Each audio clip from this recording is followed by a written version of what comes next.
My family moved to the Willamette Valley in the 1880s. They actually came from Indiana, Wisconsin, part of the Midwest. It was part of the Homestead Act, where they could get 140 acres of land and farm it. They realized that hazelnut trees in those early years were something that they could plant, and it naturally grew here. Plenty of water, great soil, and they could have a crop that would be edible.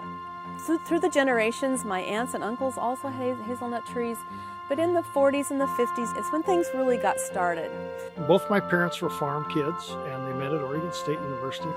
My dad was in ROTC, which was required in the college at the time. And that summer he was supposed to go off and do some military duty. And then December 7th, 1941 happened. He was down in California when Pearl Harbor was born. So they're actually in Los Angeles at a movie, and they gathered him up and said, "You get back to your base," which was quite a ways away. But they drove up to the base, and he was in artillery, served in North Africa, Sicily, and Italy.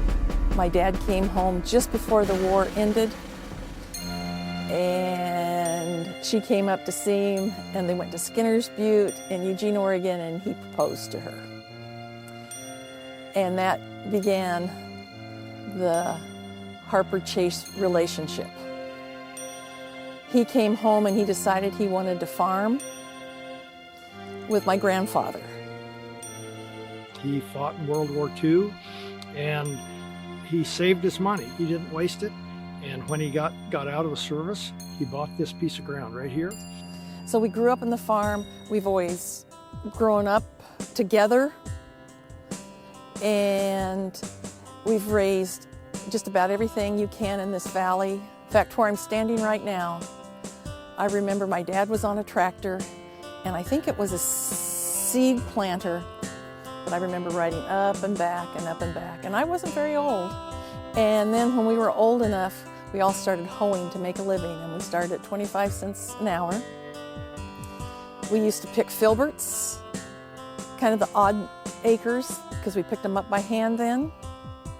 And then as we got older, we'd drive tractor and trucks. So we were kind of natural in the orchard business. So we've now got 5 generations of raising hazelnuts. My nephew is now taking over the farm, so it's the 5th generation of family members who have been involved in agriculture in the Willamette Valley. I basically grew up wanting to be a farmer. My most memorable moments are out there growing up in the old farmhouse and running down to the river, hopping on the tractor with Dad, moving pipe, getting up super early. I actually didn't have an alarm as a really young kid, and I would lay down at the foot of my dad's bed, so when he got off his bed to get ready in the morning, he'd hopefully step on me and wake me up so I could go to work with him. So I had a really unique lifestyle here, and one that was pretty hard to forget and want to walk away from. We're very proud of it. It takes a lot of work. There have been some years of feast and famine, but it's a labor of love and passion. It's pride in knowing what to do and doing it. Whether you want to or not, you do it, because if you skip a step, you'll pay. And so we try to do every step. You have to take care of the trees and the ground around them.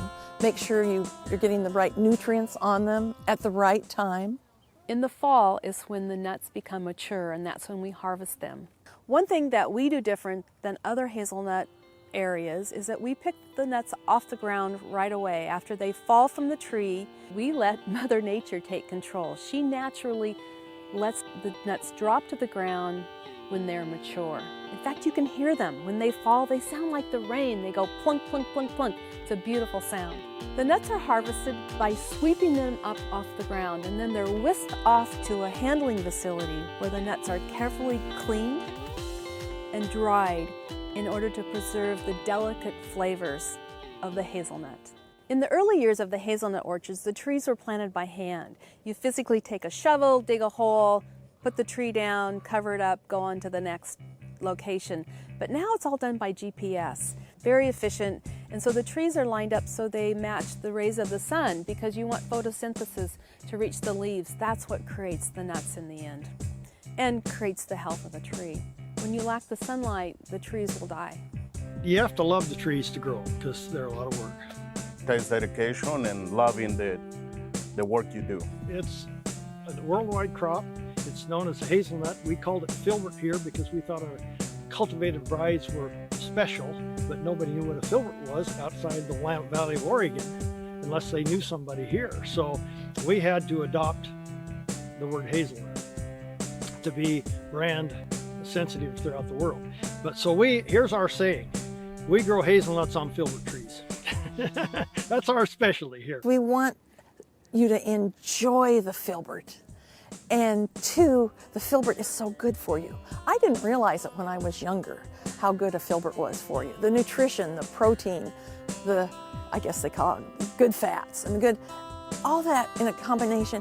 It's in a nut that can be dried and easy to pick up. I learned this from my father-in-law. He said, what you need is a handful of filberts to eat every day to stay healthy, which I learned later was 1/3 of a cup, because nuts are good for your guts. From my father-in-law. And I can't necessarily explain it in words right now, but the good ones just pop in your mouth, and they're so enjoyable. And there's hardly anybody that doesn't like a hazelnut. Tend to kind of experience more of a sweet, kind of savory flavor in a hazelnut.